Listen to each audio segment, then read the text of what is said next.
This is where the fun begins.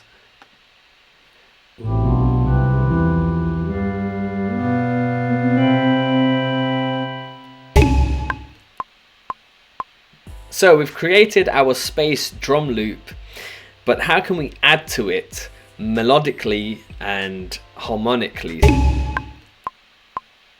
So we're going to go onto the other side of our window, our Dubler window. I'm going to turn off the trigger side so I can focus on the pitch side.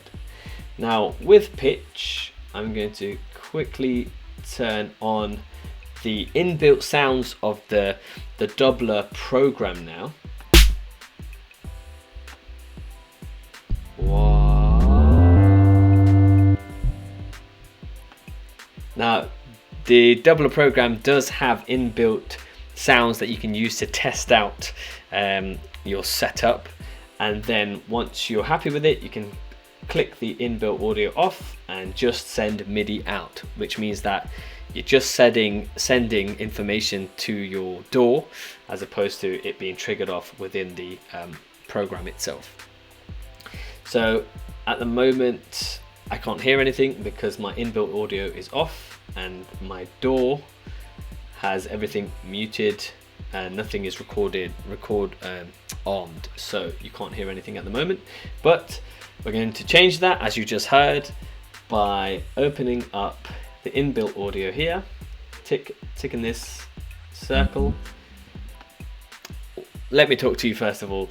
So pitch, as you can see here, I've done something quite amazing. I've been able to set a key, also known as a key lock, of C major, and at the moment I've got chords enabled. I'm going to turn chords off so you can just hear the notes that I'm singing. Now I'm not a singer, so for me this is incredible because it allows almost an auto tuning of my voice, and if I have a melodic idea but I'm not confident in singing it, well, I can try, and this program the software will detect what pitch your voice is at and try and fix it and swing it to the right note. So here's my C major scale ready.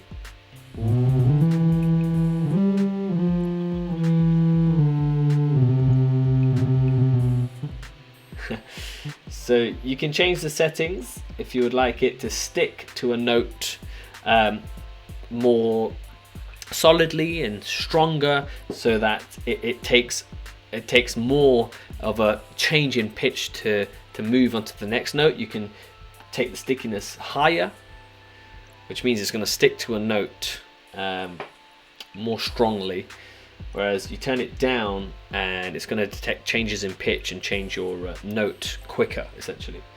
So I'm going to increase my stickiness. Ooh. So it's stuck to the notes more solidly there. Now let's turn on our chords. This is where the fun begins.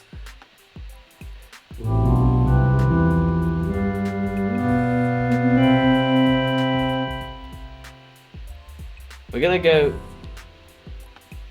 into the chord settings and see what's happening here. So if I go into my chords, you can see all of the notes within my scale within my key of C major, and you can actually select what kind of chords you want to trigger off using your voice. So at the moment I have, let's go to C here.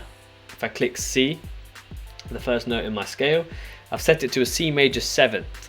You can keep it simple and just have a C major with your triad there, or you can go, I like the 7th, and I've selected different chords for different notes. So I've got a D minor 7th there, got E minor there, F major 7th, and so on and so forth. You can just change the chords by clicking one of these buttons. I'm happy with what I've got. So if I just go to key really quickly, it shows you these are the notes in my key, and there's also a key detect function, which if you're not sure what key you'd like to sing in, you just sing and the software will detect what the most likely key that you're in is, which is a very clever tool.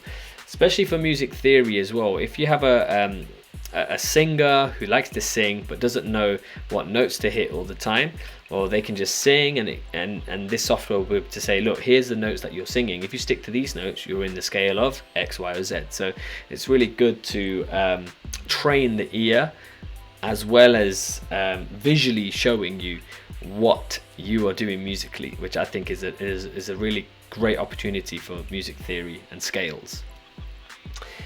So let's get into our play mode. Now that our pitch is set to C major, I'm going to click the MIDI out to make sure it's clicked on, which it is, and go over to Logic, and let's see what fun can be had.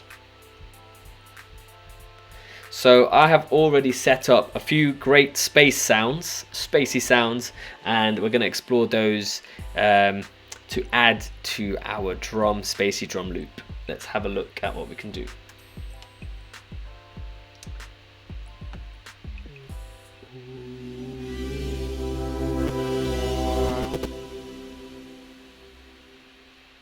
Let's record something.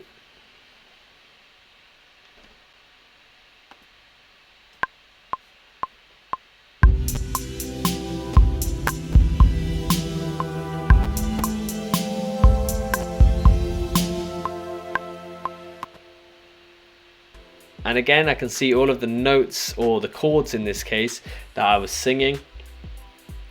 I'm happy with that for the sake of this example. If I wanted to edit anything, I could just do that within the DAW.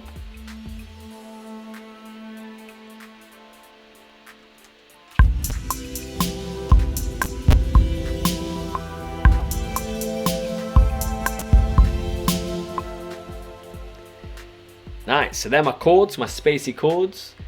Let's have a look at some more digital instruments that I've loaded up.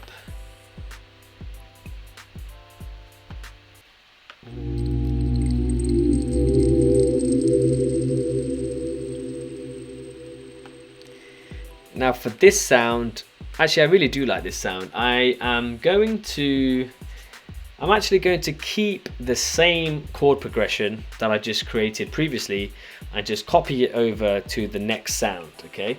So I'm just gonna click the region before, keep hold of Alt and drag down, and there I have the exact same notes, but on my Crystal Rain. But what I might do is make them 12 notes higher, so I'll go up an octave to create some range in frequencies. So to highlight the whole thing in my MIDI section here, Command A to highlight all on a Mac, where you can click and drag all of the notes.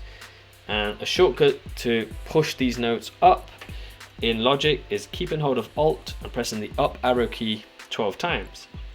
1, 2, 3, 4, 5, 6, 7, 8, 9, 10, 11, 12.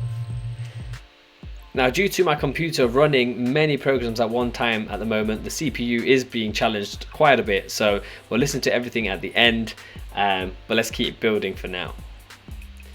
Another instrument, a digital instrument that I've set up is, you can hear a little bit of it there, the calming bells. Now with this, I want to do something different to create it, to create another interesting quality.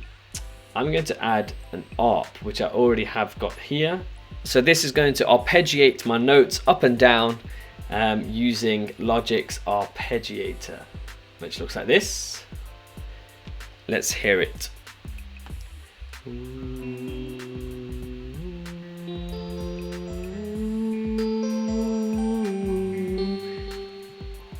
So I've just fast forwarded the process here, and just to show you, I have created 1, 2, 3, 4 tracks.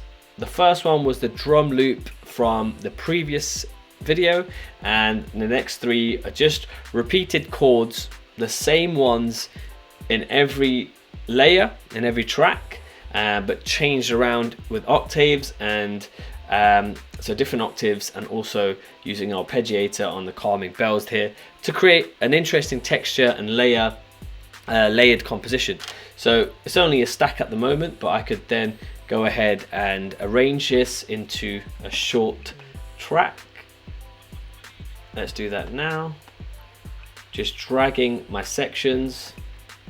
Might start with that first. I might move that here, and we'll finish with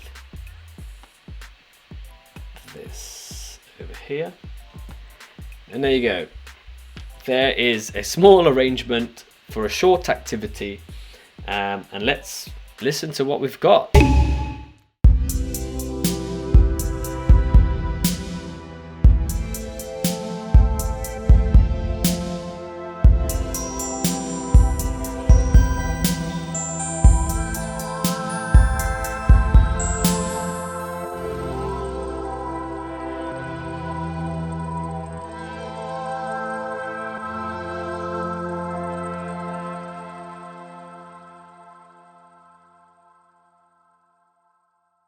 So there it is, the very, very powerful Dubler microphone by Voclear, the Dubler Studio Kit software. And as I quickly demonstrated here in a quick space production activity, we can do very cool things very quickly using this microphone.